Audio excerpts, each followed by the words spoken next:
Avis vascular centre మన దేశంలోనే the best varicose vein hospital.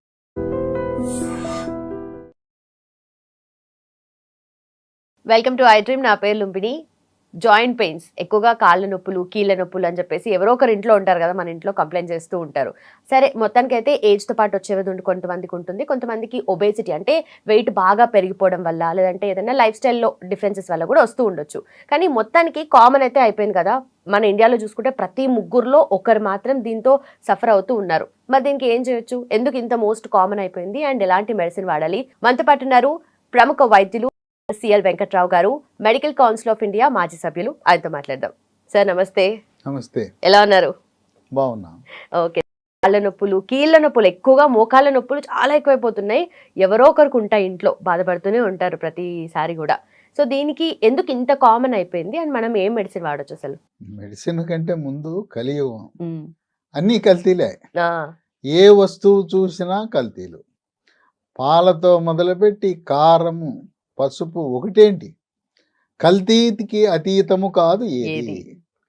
కనుక ఆ కల్తీల వల్ల తర్వాత పూర్వకాలము పశువుల పెంటతో పంటలు పండించేవాళ్ళం. ఇప్పుడు రసాయన ఎరువులు, అసలు పురుగు మందులు అవసరమే ఉండేది కాదు. ఇప్పుడు పురుగు మందులు ఎంత పవర్ఫుల్ అంటే అది వాసన చూస్తేనే చచ్చిపోయేంత పురుగు మందులు వాడతారు. కనుక ఈ రసాయనాలతో పంటలు పండించటం, రసాయన ఎరువులు, పురుగు మందులు, వీటి ప్రభావము, కల్తీల ప్రభావం వల్ల ఒకప్పుడు ముసలి వాళ్లకు రావలసిన కాళ్ళ నొప్పులు, కీళ్ళ నొప్పులు ఇవాళ చిన్న వయసులోనే మొదలవుతాయి. ఇప్పుడు మరి పిల్లలు, ఒక విషయం చెప్పాలి, చంద్రబాబు నాయుడు గారు ఆయన ముఖ్యమంత్రి అయినప్పుడు 1995లో 2 కంటే ఎక్కువ పిల్లలుంటే అసలు నువ్వు పంచాయతీకి, మున్సిపాలిటీకి దేనికి అర్హుడు కాదు, స్థానిక సంస్థలో ఎన్నికే అర్హుడు కాదని చట్టం చేశాడు. మళ్ళీ అదే చంద్రబాబు నాయుడు 4వసారి ముఖ్యమంత్రి అయ్యి ఇప్పుడు ఏం చెప్తున్నాడు? అసలు ఒకళ్ళు ఇద్దరు వాళ్ళకి అర్హత ఉండదు, 4, 5 పుట్టించండి, పుట్టిస్తే నేను వాళ్ళకి అనేక రకాల ప్రయోజనాలు, 3 బెడ్రూమ్ అపార్ట్మెంట్ ఇస్తానంటున్నాడు. 3 పుట్టించండి, 4 పుట్టించండి. ఆ చట్టం పోగా ఏమైంది? ఆయన చేసిన దానివల్ల ఇంట్లో 1, 2, చాలామంది ఒకడుంటే ఆఫీసర్ అవుతాడు, 4 అయితే కూలి పని చేసుకుని బతకాలని చెప్పి అందరూ ఒకరికే పరిమితం అయ్యారు. ఇక ఒకరికి పరిమితం అంటే గారాల పట్టి, ఆడిందే ఆట, పాడిందే పాట. డాడీ ఆపు బైక్ అంటే ఆపు, కార్ అంటే ఆపాల్సిందే. ఇక వాళ్ళు తినేది పిల్లలు ఏంటి? జంక్ ఫుడ్, ఫాస్ట్ ఫుడ్, పిజ్జాలు, బర్గర్లు, ఐస్ క్రీములు, కూల్ డ్రింకులు, ఇవేనా? అసలు పూర్వకాలం ఎవరైనా తినేవారా? ఇవాళ దౌర్భాగ్యం ఏంటంటే గ్రామీణ ప్రాంతాలలో కూడా ఈ పిజ్జాలు, బర్గర్లు, చాట్లు, ఈ రకంగా ఈ ఫాస్ట్ ఫుడ్, ఈ జంక్ ఫుడ్ అనే అలవాటు గ్రామాలకు కూడా పాకిపోయింది, అంటువ్యాధుల. వాటి ప్రభావం మెయిన్గా, ప్రధానంగా ఈ నూడిల్స్, ఫ్రైడ్ రైస్లో అజినమోటో అనే ఒక ఉప్పు, దీన్ని పాపం తెలవక టేస్టింగ్ సాల్ట్ అంటారు. ఇళ్లలో కొనుక్కుని కూడా ఇళ్లలో వాడుతున్నారు ఫ్రైడ్ రైస్ చేసేటప్పుడు. ఈ టేస్టింగ్ సాల్ట్, అజినమోటో ఉప్పు వేసినప్పుడు బరువు విపరీతంగా పెరిగిపోతారు. పిల్లలు బరువు అడ్డంగా పెరుగుతారు, ఎత్తు పెరగరు. దీర్ఘకాలికంగా ఈ టేస్టింగ్ సాల్ట్ వాడటం వల్ల లైంగికపరమైన సమస్యలు కూడా ఉత్పన్నమై మగపిల్లలకి ఆ ఉండవలసిన మగతనం కూడా కొరవడే పరిస్థితి ఏర్పడుతుంది. అందువల్ల ఇటువంటి అలవాట్ల వల్ల పిల్లలు ఈ రోజున చిన్నతనంలోనే మోకాళ్ళ నొప్పులు. దీనికి తోడు గతంలో మనకి ఎట్టాగో కాల్షియం అనుకునేవాళ్ళం. ఎముకంటే కాల్షియమే కాదు, ఇప్పుడు చాలామందికి తెలిసింది విటమిన్ డి కూడా అవసరం. ఇప్పుడు విటమిన్ డి ఎందుకు లోపం వస్తుంది? గర్భం నుంచి వాడు ఏసీలోనే ఉంటాడు. తల్లి గర్భంలో వేసి, పుట్టిన తర్వాత వేసి, చదివేది వేసి, ఉద్యోగం వేసి, అసలు ఎండే తగలదు. ఎండ తగలకపోతే నీకు విటమిన్ డి ఎక్కడి నుంచి వస్తుందయ్యా? కనుక కాల్షియము, విటమిన్ డితో పాటు మరికొన్ని ఎముక పట్టుత్వానికి కావాల్సిన ధాతువులు ఉన్నాయి, ఖనిజ లవణాలు ఉన్నాయి, ప్రధానంగా మెగ్నీషియం. చాలామంది డాక్టర్లు కాల్షియము, విటమిన్ డి రాసేస్తుంటారు. వాటితో పాటు మెగ్నీషియం కూడా చాలా కీలకమైన పాత్ర పోషిస్తుంది. విటమిన్ కే, ఆ విటమిన్ కేతో పాటు మరికొన్ని B12 విటమిన్ B12 కూడా చాలామందికి ఈ మధ్యకాలంలో లోపం అనేది గమనిస్తున్నాం. అందువల్ల చిన్నపిల్లలతో ప్రారంభమై యువకులకు, మధ్య వయసు వారికి, వృద్ధులకు అందరికీ కూడా ఈ మోకాళ్ళ నొప్పులతో పాటు ఇతర కీళ్ళ నొప్పులు కూడా వస్తున్నాయి. ఇతర కీళ్ళ నొప్పులకి చిన్న వేళ్ళకి ఈ కణుపుల దగ్గర వాపులు, ఏళ్ళు వంకరలు తిరిగిపోవడం ఎక్కువగా మహిళలకు వస్తాయి. దాన్ని రొమటాయిడ్ కీళ్ళవాతం అంటారు. అట్లాగే దోమలు కుట్టడం వల్ల శరీరంలో అన్ని కీళ్ళ నొప్పులు వస్తాయి. వచ్చి సంవత్సరం పాటు 2 సంవత్సరాల పాటు బాధపడతాయి. ఇప్పటికి కూడా ఆ చికెన్ గున్యా కీళ్ళవాతం వల్ల చాలామంది అసలు పని చేయలేనిపోయిన పరిస్థితికి వచ్చారు. అట్లాగే కాలు బొటన వేలు దగ్గర వాపు వచ్చి నొప్పి వస్తుంది. దాన్ని గౌటు కీళ్ళవాతం అంటారు. రక్తంలో యూరిక్ యాసిడ్ అధికంగా ఉండటం వల్ల అది ఆ యూరిక్ యాసిడ్ అక్కడ చేరి తీవ్రమైన నొప్పి వస్తుంది. మోకాళ్ళ నొప్పులు అనేవి వాటితో పాటు ఇన్ని రకాల నొప్పులు వస్తాయి. చిన్నపిల్లలకి ఎక్కువగా ఐస్ క్రీములు, కూల్ డ్రింకులు తాగే వాళ్ళకి గొంతు నొప్పి వస్తుంది. గొంతు నొప్పి వల్ల అక్కడ గొంతులో ఉండే క్రిములు రక్తంలో ప్రవేశించి వాటి ప్రభావం వల్ల గుండె పాడైపోవటం, మోకాళ్ళ నొప్పులు రావటం, దీన్ని రొమాటిక్ జ్వరము అంటారు. అటువంటి వారికి పిల్లలకి కాళ్ళ నొప్పులు వస్తాయి, కీళ్ళ నొప్పులు వస్తాయి. ఇంకా ఇతర చిన్న చిన్న కీళ్ళకు కూడా నొప్పులు వచ్చే అవకాశం ఉంది. ఈ రొమాటిక్ కీళ్ళవాతం వల్ల దాని ప్రభావం మూత్రపిండాల మీద కూడా పడే అవకాశం ఉంది. పెద్దవాళ్ళలో మోకాళ్ళ నొప్పులు, దీని ప్రభావం ఎక్కువగా స్త్రీల మీద కనపడుతుంది. ఏంటి స్త్రీలు ఏం పాపం చేశారంటే, వాళ్ళకి 45 ఏళ్ళ నుంచి 50 ఏళ్ళ మధ్యలో ముట్లు ఈ పీరియడ్స్ ఆగిపోతాయి. పీరియడ్స్ ఆగిపోగానే అండకోశం నుంచి విడుదలవలసిన స్త్రీ హార్మోన్ల ఉత్పత్తి తగ్గిపోతుంది. వాటి లోపం వల్ల మోకాళ్ళ నొప్పులు వచ్చే అవకాశం ఉంది.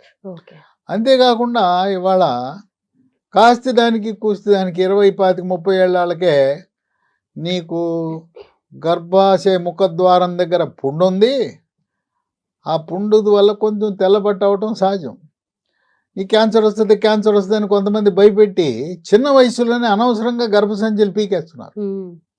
అవసరం లేకుండా ఇవాళ ఈ గర్భసంచులు అనవసరంగా తొలగించేయటం దాదాపు 70% ఈస్టెక్టమీ గర్భసంచి తొలగింపులేని అనవసరమైంది. ఆ మహిళల్ని బాధ పెడుతున్నారు. ఏం చెప్తున్నా నమ్మబలుగుతున్నారు. అమ్మ నీకు 2 పిల్లలు పుట్టారు కదా, ఎందుకు పని అయిపోయింది కదా, నెలసరి ఇవన్నీ ఎందుకు, న్యూసెన్స్ కదా, తీయించేసుకో అని చెప్పి వాళ్ళకి బుర్రకి ఎక్కించి క్యాన్సర్ భయాన్ని పెట్టి పుండు ఉందని చెప్పి ఆ పుండు క్యాన్సర్గా మారుతుందని చెప్పి గర్భసంచి తీసేస్తున్నారు. ఆ గర్భసంచి తీసేసి గర్భసంచి పక్కన కుడి పక్క ఒకటి ఎడం పక్క ఉండవలసిన అండకోశాలను కూడా తొలగిస్తున్నారు. కనుక మహిళలు గుర్తుంచుకోవాల్సింది ఏంటంటే, మీకు ఎవరైనా డాక్టర్ పుండు ఉంది క్యాన్సర్ వస్తుందని భయపెడితే ఇంకొక గైనకాలజిస్ట్ దగ్గరికి వెళ్ళి అడగండి. ఏం మనం చీరలు కొనుక్కోవాలంటే 4 షాపులు తిరగట్లా? ఇవాళ నేను చెప్పేది ఏంటంటే, డాక్టర్లు కూడా వ్యాపారం నేర్చుకున్నారు. మనం కూడా తెలివితేటలతో ఉండాలి. రోగులు కూడా ఏదో ఆయన చెప్పాడని మనం వెళ్ళాల్సిన అవసరం లేదు. చెప్పి ఇనేసి రండి. ఇనేసి 4 షాపులు తిరిగి కొనుక్కుంటున్నారు కదా, మంచి చీర అట్ట కొనుక్కోండి, అట్టగే మీరు వెళ్ళండి. లేదు మీకు ఆప్తుడైన డాక్టర్ ఎవరైనా నాలాంటి వాడు మీకు ఎవరైనా ఉంటే అడగండి, అసలు అవసరమా లేదా అనేది. కనుక అయిన దానికి కాని దానికి గర్భసంచి తొలగించేసి డబ్బుల కోసం, వ్యాపారం కోసం, హాస్పిటల్ బతికించడం కోసం హిస్టరెక్టమీ అనే ఆపరేషన్ జరగటం అనేది అక్షర సత్యం. అందువల్ల ఆ అండకోశాలు తొలగించినప్పుడు హార్మోన్ లోపం వల్ల ఈ మోకాళ్ళ నొప్పులు వస్తాయి. ఇంకోటి ఏంటంటే థైరాయిడ్ గ్రంథి అని ఉంటుంది మెడ ముందు భాగాన, సీతాకోక చిలుక ఆకారంలో ఉంటుంది, మనకు కనపడదు అది. అక్కడ థైరాక్సిన్ అనే హార్మోన్ ఉత్పత్తి సరిగా జరగనప్పుడు, థైరాయిడ్ గ్రంథి లోపం ఉన్నప్పుడు బరువు పెరుగుతారు, మోకాళ్ళ నొప్పులు వస్తాయి. ఈ విధంగా మోకాళ్ళ నొప్పులు అనేవి ఇప్పుడు రైతులు ఉంటారు, రైతు కూలీలు ఉంటారు, బరువు పని చేసుకునే వాళ్ళు ఉంటారు. గ్రామీణ ప్రాంతాల్లో పైనుంచి చెట్టు మంచి పట్టడం, గోడ మంచి పట్టడం, బిల్డింగ్ మంచి పట్టడం, లేదా కొన్నిసార్లు పశువులు తంతి, ఆ పశువులు తిన్నప్పుడు మోకాలకు దెబ్బ తగులుతుంది. లేదా కబడ్డీ ఆడుతుంటారు, కబడ్డీ ఆడేటప్పుడు మోకాలకు దెబ్బ తగులుతుంది. చిన్నతనంలో మోకాలకు తగిలిన దెబ్బ అప్పుడేం మనకు అనిపించదు, మర్చిపోతాం. కానీ దాని ప్రభావం 45-50 ఏళ్ళు దాటిన తర్వాత అది బయటపడుతుంది. ఆ విధంగా మోకాళ్ళ నొప్పులు అవసరానికి మించి బరువు ఉంటారు. దేవుడు మనని సృష్టించినప్పుడు మోకాళ్ళు ఒక 65-70 కేజీలు మోయటానికి సృష్టికర్త సృష్టించాడు. మనం 100 అయిపోయాం. 100-110 అయితే అయ్యో బాబు నేను మొయ్యలేనని చెప్పి అరిగిపోవటం మొదలెడతాయి. అరిగిపోయి కొంతమందికి వాపు, నొప్పులు, కొంతమందికి అయితే కిర్రు కిర్రు శబ్దం. చెప్పులు వేసుకుంటే కిర్రు చెప్పులు ఎట్టుంటాయో అట్ట మోకాళ్ళ నొప్పులతో పాటు కిర్రు కిర్రు శబ్దాలు. ఇంకా కొంతమందికి అయితే కటకట కటకట అని శబ్దాలు వస్తాయి. ఏదో గుర్రాలు వెళ్తుంటే శబ్దాలు వస్తాయి కదా, ఆ విధంగా వస్తుంటాయి. ఇవి చాలా ఇబ్బందికరంగా ఉంటుంది. ఇంట్లో మహిళ వంట చేయలేదు, కూర్చుని ఏ పని చేయలేదు. కొంతమంది అయితే మంచంకే పరిమితం అయిపోతారు. కొంతమంది కుంటుకుంటూ ఏదో అయిపోయినట్టు నడుస్తూ ఉంటారు. ఇటువంటి పరిస్థితుల్లో డాక్టర్ దగ్గరికి వెళ్తారు, ఎముకల డాక్టర్ దగ్గరికి వెళ్తారు. వెళ్ళినప్పుడు లేదా కొంతమంది మందుల షాప్కి వెళ్ళి మోకాళ్ళ నొప్పులు మందులు అంటారు. సొంత వైద్యము చాలా ప్రమాదకరము. నొప్పి టాబ్లెట్లు విచక్షణారహితంగా వాడితే మీకు తెలవకుండా మూత్రపిండాలు అంతే అవుట్, పాడైపోయి రక్తంలో క్రియాటినిన్ పెరిగి ఇక డయాలిసిస్కో మూత్రపిండాల మార్పిడికి వెళ్ళవలసిన అవసరం ఉంటుంది. నొప్పి టాబ్లెట్లు వాడకూడదు. అంటే ఒక వారమో 10 రోజులు వాడచ్చు, అంత మించి వాడకూడదు. ఎముకల డాక్టర్ దగ్గరికి వెళ్తే కొంతమంది నొప్పి టాబ్లెట్లు ఇస్తారు, ఏదో తాత్కాలికంగా తగ్గుతుంది. ఇంకా కొంతమంది ఎముకల డాక్టర్లు మోకాల్లోకి ఇంజెక్షన్ వేస్తారు, లోపలికి వేస్తారు ఇంజెక్షన్. ఆ ఇంజెక్షన్ వేస్తే 1 నెల 2 నెలలు ఉంటుంది, మళ్ళీ వచ్చేస్తుంది. ఈ మధ్య కాలంలో ఇక పెద్ద ఎత్తున మోసపూరితమైన వ్యాపార ప్రకటనలు, ఫుల్ పేజ్ అడ్వర్టైజ్మెంట్లు, టీవీలు, వీడియోలు రిలీజ్ చేసి పిఆర్పి చికిత్స, ఆ ప్లేట్లెట్ రిచ్ ప్లాస్మా పిఆర్పి అనే చికిత్సని అసలు అది ఎందుకు పనికిరాదు, దానికి శాస్త్రీయత లేదు. ఎముకల డాక్టర్ల సంఘం కూడా దీన్ని తిరస్కరించింది. కానీ పెద్ద ఎత్తున దాన్ని బ్రహ్మాండమైన ప్రచారం చేసి మసిపూసి మారేడికాయ అనే విధంగా జనాన్ని ఆకట్టుకుని 2 లక్షలు 3 లక్షలు తీసుకుని ఏంటిది అక్కడ చేసేదంటే మన రక్తం తీసుకుంటారు, మన రక్తాన్ని ఒక మిషన్లో పెట్టి తిప్పుతారు. రక్తంలో ఉండే పైనుండే ఆ ద్రవాన్ని తీసుకుంటారు. ఆ ద్రవంలో ప్లేట్లెట్ కణాలు కూడా ఉంటాయి. ప్లేట్లెట్లు కలిగి ఉన్న మన రక్తంలో ఉండే ద్రవాన్ని మోకాల్లోకి ఎక్కించి 3 లక్షలు తీసుకుంటారు. ఏమైనా న్యాయమా? పోతే పోయిన 3 లక్షలు మళ్ళీ 3 నెలల తర్వాత యథాతథ స్థితే. అది ఏమీ ప్రయోజనం ఉండదు. అనేక మంది మోసపోయారు. ఈ ప్లేట్లెట్ రిచ్ ప్లాస్మా అనేది ప్రయోగ దశలో ఉన్నది తప్పనిచ్చి వాడవలసిన వైద్యం కాదని ఖరాఖండిగా ఆర్థోపెడిక్ అంటే ఎముకల డాక్టర్ల సంఘాలు కూడా ప్రకటించినాయి. ఇక లేదంటే ఎముకల డాక్టర్ దగ్గరికి వెళ్తే వాళ్ళు చూడగానే ఆపరేషన్ అంటారు. ఆపరేషన్ అంటే 70 ఏళ్ళు 80 ఏళ్ళు షుగరు, బీపీ, గుండె జబ్బులు ఇన్ని ఉంటాయి, థైరాయిడ్లు ఉంటాయి. ఎవరికైనా భయమేనా ఆపరేషన్ అంటే? పోనీ ఆపరేషన్ చేయించుకున్నాం, ఆపరేషన్ చేయించుకుంటే 100% గ్యారంటీనా? చేయించుకోకముందు ఎట్టుందో చేయించుకున్న తర్వాత కూడా అట్లా ఉన్న వ్యక్తులు అనేక వేల మంది ఉన్నారు. ఏం లాభం? చేయించుకున్నారు, ప్రయోజనం లేదని. ఈ ఎముకల డాక్టర్లు అయితే ఒక చీర కొంటే 2 చీరలు ఫ్రీ అన్నట్టుగా ఒక కాలుకి నీకు వచ్చింది కదా, ఎట్టగో రెండో కాలుకు రిపోమాపో వస్తుంది, ఒక కాలుకైతే 2 లక్షలు, 2 కాళ్ళకైతే 3 లక్షలు ప్యాకేజీలని వాళ్ళని ఆకర్షించి 2 కాళ్ళకి మార్పిడి చేస్తున్నారు. దీనికేమో గొప్పలు చెప్పుకుంటాయి రాష్ట్ర ప్రభుత్వాలు. అబ్బో గొప్ప ఆరోగ్యశ్రీ అని, ఎన్టీఆర్ వైద్య సేవ అని. నువ్వు 25 లక్షల వరకు ఉచిత వైద్యం అంటున్నావు కదా, అన్నప్పుడు జనసామాన్యుడు పేదవాడికి నీ 25 లక్షలు మోకాలు మార్పిడి చికిత్సలు ఎందుకు చేయరు? లేవు. ఇంతకుముందు తిరుపతిలో టీటీడీ ఆధ్వర్యంలో ఉచితంగా చేసేవారు. ఇప్పుడు అది లేదు. కొనుక్కొచ్చుకోండి, ఆ వేయవలసిన పరికరాలు కొనుక్కొచ్చుకుంటే మేము చేస్తామంటున్నారు. అంటే నిరుపేదల పేదవాళ్ళ పరిస్థితి ఏంటి చెప్పండి? మరి ఎందుకు గొప్పలు చెప్పుకుంటారు ఆంధ్ర తెలంగాణ ప్రభుత్వాలు? అబ్బా మేము 25 లక్షల రూపాయల వరకు ఉచితంగా ఆరోగ్యశ్రీ అని చెప్తున్నారే, మరి ఎందుకు చేయరు? ఇవి చేయరు. ఒకటేమో ఖరీదు, డబ్బులు ఉండవు. రెండోదేమో ఆపరేషన్, ఎవడైనా చేయించుకుంటాడు, కోంచుకుంటాడా? కనుక ఆపరేషన్ చాలా క్లిష్టతరమైంది.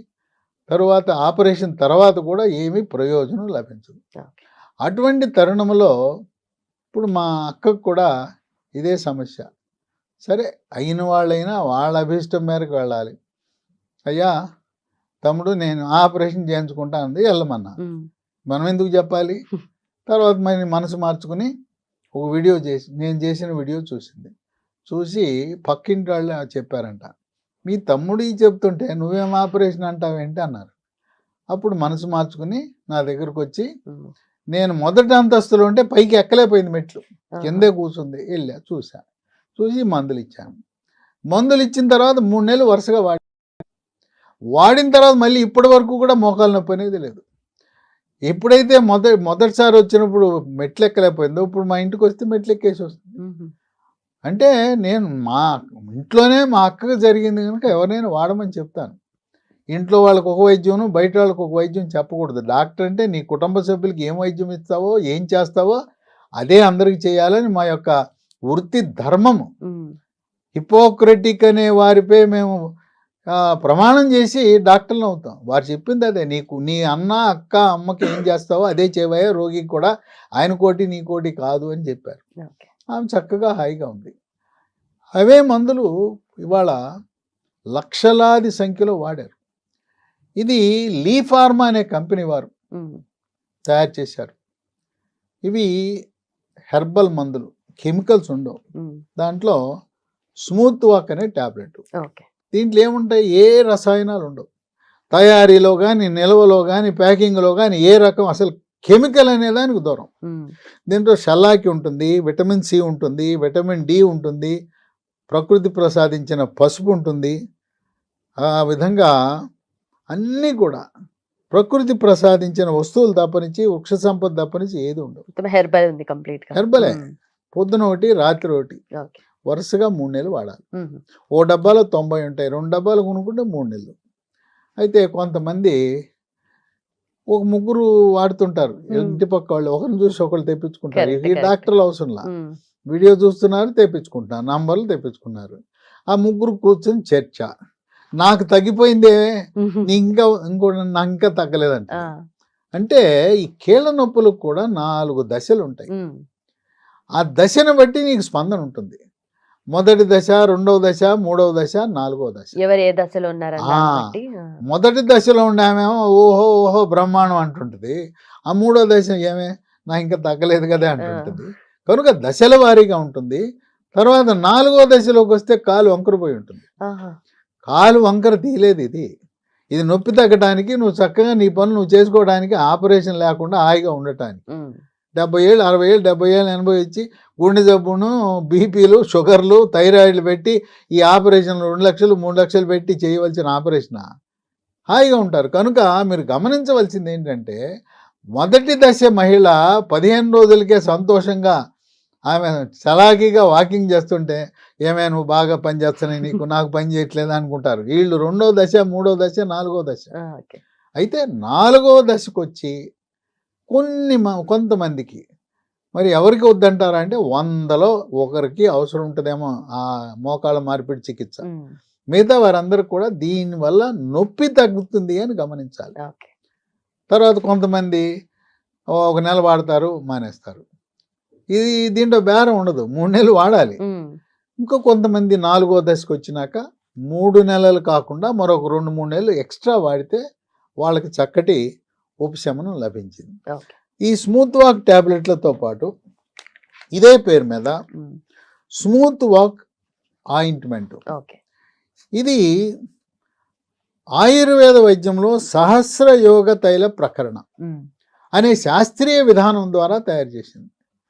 ఇప్పుడు ఇవన్నీ నేను చెప్తుంటే చాలామంది, నేను అలోపతి డాక్టర్నే కానీ చాలామంది మీరు ఆయుర్వేదం డాక్టరా అంటున్నారు. లేకపోతే కనపడి ఈ రైల్వే స్టేషన్లోనో ఎయిర్పోర్ట్లో కనపడి మీరు ఆయుర్వేదం డాక్టరా అంటున్నారు.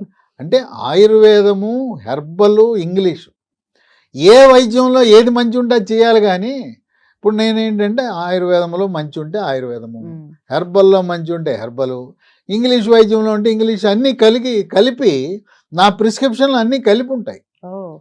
మనకు రోగికి తగ్గటం ముఖ్యంగా ఏ వైద్యం అయితే ఏంటి, నేను ఇంగ్లీష్ వైద్యుడిని అది మంచిది కాదు అది చెడ్డది అనకూడదు. అట్టగా ఆయుర్వేదం డాక్టర్లు అలోపతి మంచిది కాదు అని అనకూడదు. ఆయుర్వేదం డాక్టర్లకు అలోపతి గురించి కొంత అవగాహన ఉంటుంది. అలాగే నేను అన్నీ కలిపి రోగికి ఏ మందు వాడితే ఇప్పుడు మా అక్క తగ్గింది, మా అక్క తగ్గితే ఊరందరికి ఆ మందు వాడాలి. కానీ నేను అలోపతి వైద్యుడు అని చెప్పి నేను అలోపతి వైద్యుడు కనుక మోకాళ్ళు మార్పిడి చేయించుకోండి అని ప్రచారం చేయకూడదు. మనం ఎవరి పక్షాన ఉండాలి? రోగుల పక్షాన ఉండాలి. డాక్టర్ల పక్షాన హాస్పిటల్ని బతికించడానికి డాక్టర్లను బతికించడానికి కాదు కదా. సులభంగా సునాయాసంగా తగ్గిపోయినాయి. అనేక మంది నాకు ఫోన్ చేసి చెప్తున్నారు, ఈ స్మూత్ వాక్ రోజుకి 5 సార్లు రాసుకోవాలి, రాసుకొని మద్దం చేయాలి, అవసరమైతే కాపడం కూడా పెట్టుకోవచ్చు. ఇది వాడిన తర్వాత స్మూత్ వాక్ ట్యాబ్లెట్ ఇది వాడిన తర్వాత స్మూత్గా నడవగలుగుతాం. స్మూత్ వాక్ పేరు కూడా చూశారు కదా, చక్కగా నడవగలుగుతారు. నేను నా పేషెంట్లు వచ్చినప్పుడు నడిపించి చూస్తాను.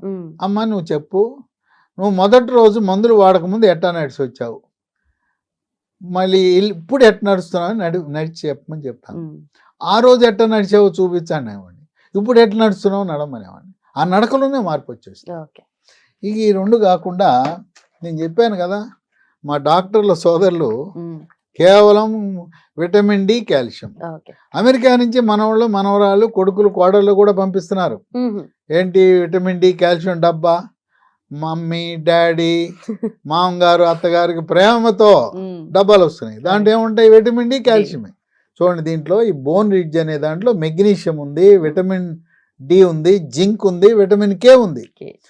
కనుక కాల్షియము విటమిన్ డినే కాక మెగ్నీషియము విటమిన్ కే జింకు అవి కూడా అవసరమైనది. ఇంకా మా అలోపతి వైద్య సోదరులకు ఇంకా లోతుగా వాళ్ళ మెదడులోకి వెళ్ళాల. ఇవన్నీ కూడా సహజ సిద్ధంగా ప్రకృతి నుంచి తయారు చేసింది. ఈ బోన్ రిడ్జ్ అనేది రోజుకు మధ్యాహ్నం పూట వరుసగా 3 నెలలు వాడాలి. వీటితో పాటు ప్రకృతిలో లభించే మహాబీర విత్తనాలు. ఏమి మహాబీర అంటే బీర విత్తనాలు కాదు, తులసి విత్తనాలు. తులసిలో కూడా రకాలు ఉన్నాయి. ఇది వన తులసి గింజలు. ఇది కల్తీలు అని చెప్పాను, కలియుగము కల్తీలు. ఈ బొప్పాయి గింజలను కల్తీ చేసేసి మహాబీరాన్ని ముద్ర వేసి ఈ లూజులో బస్తాల్లో పోసి కేజీల లెక్క అమ్మేస్తున్నారు. అందువల్ల మీరు ఏదో ఊళ్ళో సంచుల్లో పోసి ఇచ్చిన కొనేసి మహాబీర వాడాను పని చేయలేదని నాకు చెప్పారు. ఈ కల్తీ ఉన్న విషయాన్ని గమనించి కంపెనీ వారు వీళ్ళ పర్యవేక్షణలో వన తులసి తోటలు వేయించి వాళ్ళ పర్యవేక్షణలో ప్యాకింగ్ చేస్తున్నారు. ఈ మహాబీర విత్తనాలు ఈ కంపెనీ వాళ్ళు ఎవరు లీ ఫార్మా కంపెనీ వాళ్ళు తయారు చేసిన మహాబీర వాడితేనేమో పనిచేస్తున్నాయి. మన ఊళ్ళో బస్తాల్లో ఉండి కేజీల లెక్క అమ్ముతుంటారు, అవేమో పనిచేయవు. వీటిని 1 స్పూను రాత్రిపూట నానబెట్టి రాత్రంతా నానిన తర్వాత ఆ 1/2 లీటర్ నీళ్లు గింజలు తాగేయచ్చు లేదా నవిలేయచ్చు. ఇది కూడా 3 నెలలు వాడాలి. విషయం ఏంటంటే 3 నెలలకు ఆ మందులన్నీ మానేసిన దీన్ని మాత్రం కొన్ని సంవత్సరాల పాటు కొనసాగించవలసిన అవసరం ఉన్నది. మనం జీవించినంత కాలం వాడినా కూడా ఎటువంటి నష్టం లేదు. దీనికి అదనపు ప్రయోజనాలు ఉన్నాయి. బరువు తగ్గుతారు, జీర్ణశక్తి మెరుగుపడుతుంది, చర్మములో నిగారింపు వస్తుంది. ఇక వీటితో పాటు మనము ఈ రోజున మిల్లెట్స్, ఈ మిల్లెట్స్ అంటే చిరుధాన్యాల గురించి కాదర్వల్లి గారని ఆయన కర్ణాటకలో పెద్ద ఎత్తున ప్రచారం చేశారు. వారి సేవను గుర్తించి ప్రధానమంత్రి మోదీ గారు పద్మశ్రీ అవార్డు ఇచ్చాడు. ఈ దేశంలో చిరుధాన్యాల గురించి ప్రచారం చేసిన ఏకైక వ్యక్తిగా గుర్తింపు ఉన్నది డాక్టర్ కాదర్వల్లి గారు. ఆయన ఇచ్చిన సిద్ధాంతంతో Indian institute of millet research వారు పరిశోధన 3 ఏళ్ళు కష్టపడి పరిశోధన చేసి ఈ లీ ఫార్మాకి అనుబంధంగా ఉన్న డెక్కన్ అగ్రో ఫుడ్స్ అనే కంపెనీ వారికి అనుమతి ఇచ్చారు తయారు చేయడానికి. వాళ్ళు ఈ మిల్లీ మంత్ర అని చిరుధాన్యాల పొడి, దాంతోపాటు ప్రకృతి న్యాచురల్గా తయారు చేసిన జాగరి బెల్లం, ఆర్గానిక్ బెల్లము, మిల్లెట్స్ పౌడర్, మిల్లీ మంత్ర, దీన్ని వాడాలి. మోకాళ్ళ నొప్పులు ఉన్న వాళ్ళు, కీళ్ళ నొప్పుల వాళ్ళు వీటితో సరిపెట్టకుండా ఇదే కంపెనీ డెక్కన్ అగ్రో ఫుడ్స్, లీ ఫార్మాకి అనుబంధంగా ఉన్న కంపెనీ మిల్లీ కుకీస్, బిస్కెట్లు ఓకే. రోజుకు 3 తినండి. తర్వాత చాక్లెట్లు, ఓకే. మిల్లీ న్యూట్రీ బార్, రోజుకో చాక్లెట్ తినండి. షుగర్ ఉన్న వాళ్ళు షుగర్ ఉన్న వాళ్ళకి పనికిరాదు, షుగర్ లేని వాళ్ళు ఈ 3 తినచ్చు, రోజుకు 1 తినచ్చు. 1 కంటే ఎక్కువ తిన్నా కూడా నష్టం లేదు. ఈ చాక్లెట్లు మరి బరువు ఎక్కువ ఉన్న వాళ్ళు తింటే ఇంకా పెరుగుతారు బరువు. వీటితో పాటు చిప్స్, ఎప్పుడు ఈయన బోర్ కొట్టేస్తుందని అనకుండా చిప్స్ కూడా తయారు చేస్తున్నారు. కనుక మిల్లెట్స్తో తయారు చేసే ఈ మోకాళ్ళ నొప్పులు లేకపోయినా వాడచ్చు. చిన్నపిల్లలు చాలామంది, మా ఇంట్లో పిల్లలు ఎత్తు పెరగట్లేదు, బక్కగా ఉంటాడు, సన్నగా ఉంటాడు, బరువు పెరగట్లేదు అనుకున్న వాళ్ళకి ఈ మిల్లీ మంత్ర పొడి, Milly cookies, Milly nutri bars, Milly chips వాడటం ఎంతో ప్రయోజకరం. ఇవి ఎక్కడ దొరుకుతాయి అని అనుమానం. ఎక్కడ పడితే అక్కడ దొరకవు ఇవి. ఇవి మనం అమెజాన్లో ఆర్డర్ పెట్టచ్చు, ఆన్లైన్లో. లేదా ఈ కంపెనీ వారిది ఒక వెబ్సైట్ ఉంది, leehealthdomain.com అనే వెబ్సైట్లో ఆర్డర్ పెట్టచ్చు. leehealthdomain.com. దాని ముందు www 3 పెట్టాలి కదా. తర్వాత 3 ఫోన్ నంబర్లు చెప్తాను, వాళ్ళకి ఫోన్ చేయండి, కొరియర్లో మీ ఇంటికి వచ్చేస్తాయి. 9100107480 910010074880 8977030218 950289737. నేనేమో స్పీడ్గా చెప్పుంటే స్క్రీన్ మీద కనపడతాయి, స్క్రీన్ మీద చూసుకోవచ్చు నెంబర్లు ఇవన్నీ. లేదా డిస్క్రిప్షన్ బాక్స్ అని ఉంటుంది, చదువు వచ్చిన వాళ్ళకి డిస్క్రిప్షన్ బాక్స్ అంటే దాన్ని నొక్కితే దాని లోపల కూడా నేను చెప్పిన వివరాలన్నీ ఉంటాయి. ఎక్కడ దొరుకుతాయి, ఏ వెబ్సైటు, ఫోన్ నంబర్లు. వీటన్నిటితో పాటు ప్రకృతిని మరవద్దు సుమా. నువ్వుల ఉండలు మన పూర్వీకులు తినేవాళ్ళు. ఊళ్ళలో జీడీలు తినేవాళ్ళం, బెల్లపు జీడీలు, పంచదార జీడీల మీద నువ్వులు అద్దేవారు. ఆ నువ్వులు చక్కటి పోషక విలువలు కలిగిన కాల్షియం ఉంటుంది. నువ్వులు ఉండలు రోజుకు 3 తినాలి. అట్లాగే మినుములతో చేసిన కుడుములు, మినుములతో చేసిన ఇడ్లీలు, మినుములతో చేసిన దోశలు, అట్లాగే మినుముల పిండితో చేసిన సున్ని ఉండలు. అవి తింటే ఎముక దృఢత్వం వస్తుంది, మోకాళ్ళ నొప్పులు పోతాయి. అట్లాగే రాగులను మరవద్దు. రాగి, జొన్న, సజ్జ, కొర్రలు, అరిగెలు, సామెలు, ఊదల యొక్క జావ కానీ, రొట్టెలు కానీ, అన్నం కానీ వండుకొని తినండి. సకల రోగాలకు కారణం ఈరోజు మనం తినే తెల్లగా ఉండే బియ్యము, గోధుమలు. కనుక ఈ 2 మన శత్రువులే. బియ్యము మన శత్రువులే, బియ్యముతో పాటు గోధుమలు మన శత్రువులే. చిరుధాన్యాలు మన స్నేహితులు, మన హితులు, సన్నిహితులు. వాటినే వాడాలి. ఆకుకూరలను మరవద్దు. మనం గ్రామాల్లో ఇంటి ముందు వేసుకుంటే అన్నీ పండుతాయి.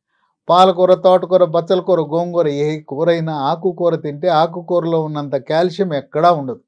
మందుల షాప్కి వెళ్ళి డబ్బులు పెట్టి కాల్షియం కొనుక్కునే బదులు మన ఇంట్లో ఆకుకూర వండుకుని చక్కగా పప్పులో మాంసకృతులు ఉంటాయి, ఆకుకూరలో కాల్షియం ఉంటుంది. ఇవి తిని నేను చెప్పిన మందులతో పాటు ఇవి కూడా వాడవలసిన ధర్మం ఉంది. అట్లాగే పాలల్లో కాల్షియం ఉంటుంది. మాంసాహారులు ఉంటారు, బాయిలర్ చికెన్ కరకరలాడుతుంటాయి, కొరకండి, దాని లోపల మూలుగు పీల్చుకొని తినండి. ఏది గొర్రెకి, మేకకి ఇలా పొడుగాటి ఎముకలో మూలుగు ఉంటుంది. అట్లాగే మన బొమ్మిడాయి లాంటి చేపలు ఉంటాయి, సన్నముళ్ళు ఉంటుంది, నవిలేయండి, ఆ సన్నముల్లో కాల్షియం ఉంటుంది. ఆ విధంగా మాంసాహారులు కోడిగుడి తినేటప్పుడు తెల్ల సొనతో పాటు పచ్చ సొన కూడా తినండి. పచ్చ సొన గురించి భయపడద్దు, దానివల్ల కొలెస్ట్రాల్ పెరగదు. ఆ విధంగా ప్రకృతిలో లభించిన ఆహార పదార్థాలను విస్మరించకుండా వాటిని కూడా తింటూ నేను చెప్పిన మందులు కూడా వాడండి. తప్పకుండా మీకు ఉపశమనం లభిస్తుంది. కనుక మీరు పోలిక 1వ దశలో మోకాళ్ళ నొప్పులు ఉన్న వాళ్ళు 4వ దశ వాళ్ళు పోలిక పెట్టుకుని ఆమెకు తగ్గిపోయింది, నాకు తగ్గలేదు, ఆమెకు పని చేస్తుంది, నాకు పని చేయింది అన్నది. కొంతమంది 5-6 నెలలు వాడిన తర్వాత తగ్గిపోయింది. ఆ విధంగా దశలను బట్టి ఈ ఉపశమనం అనేది లభిస్తుందని గమనించండి. Right sir. మొత్తానికి కీళ్ళ నొప్పులు, మోకాళ్ళ నొప్పులు స్పెషల్లీ దానికోసం అంటే ఇప్పుడు నేను మిగతా కీళ్ళ నొప్పులు చెప్పాను కదా, ఏది రొమటాయిడ్ కీళ్ళవాతం, అట్లాగే చికెన్ గున్యా కీళ్ళవాతం, గౌట్ కీళ్ళవాతం, అట్లాగే రొమాటిక్ కీళ్ళవాతం, ఏ రకమైన కీళ్ళవాతం, వీటన్నిటితో పాటు సోరియాసిస్ అని ఉంది కదా, పులుసుల వ్యాధి అంటారు. ఎక్కడికి గీకినా చాపుట్లాగా రాలుతుంటుంది. వాళ్ళకు కూడా కీళ్ళ నొప్పులు వస్తాయి. సోరియాటిక్ కీళ్ళవాతం అంటే మోకాళ్ళ నొప్పులు అనేవి అరుగుదల వల్ల, లోపల గుజ్జు తగ్గిపోవటం వల్ల, ఈ మందుల వల్ల కొంత ఉపశమనం లభించి గుజ్జు పెరిగి అక్కడ రాపిడి తగ్గి నొప్పి తగ్గుతుంది. ఓకే. అన్ని రకాల కీళ్ళవాతాలు కూడా పనిచేస్తుంది. వాడిన తర్వాత వాళ్ళు నాకు చెప్పారు, అయ్యా కేవలం మోకాళ్ళ నొప్పులే కాదు, సర్వమైన ఏ రకమైన నొప్పులు ఉన్నా కీళ్ళ నొప్పులకు చక్కగా పనిచేస్తుంది, ఉపశమనాన్ని ఇస్తుంది. మేము హాయిగా జీవనాన్ని గడుపుతున్నాం. గృహిణులు, మహిళలు అయితే మా వంట మేము మా వారికి చక్కగా చేసి పెట్టగలుగుతున్నాం, మా ఇంటి పని మేమే చేసుకోగలుగుతున్నాం అని చెప్పి సంతోషంగా చెప్తున్నారు. కనుక నొప్పి టాబ్లెట్లు వాడి మీ మూత్రపిండాలను పాడు చేసుకోవద్దు. రైట్. నిజంగా కీళ్ళ నొప్పులు ఉన్న వాళ్ళకి ఇది చక్కటి ఉపశమనం. Thank you so much sir. And for more videos, Please subscribe to iDream. Please subscribe to iDream. Please subscribe iDream. And please subscribe to iDream. For more videos, subscribe to iDream. please like, share and subscribe to the channel. Congratulations, iDream. Subscribe to iDream. Subscribe to iDream. So subscribe to iDream Media. iDream की iDream team अंदर की huge congratulations. Please subscribe iDream Media. Please subscribe to iDream. Subscribe iDream. Please subscribe to iDream. iDream అంటే నా కళల channel subscribe చేసుకున్న నోరు తిరుగుతలేదు, మీరైతే గంట గుర్తు కొట్టండి. For more such videos, please subscribe to iDream. Subscribe to iDream. Please subscribe to iDream. Please subscribe iDream Media. Please do subscribe to iDream. Please subscribe to iDream Media. For best entertainment and information, please subscribe iDream. And don't forget to subscribe to iDream.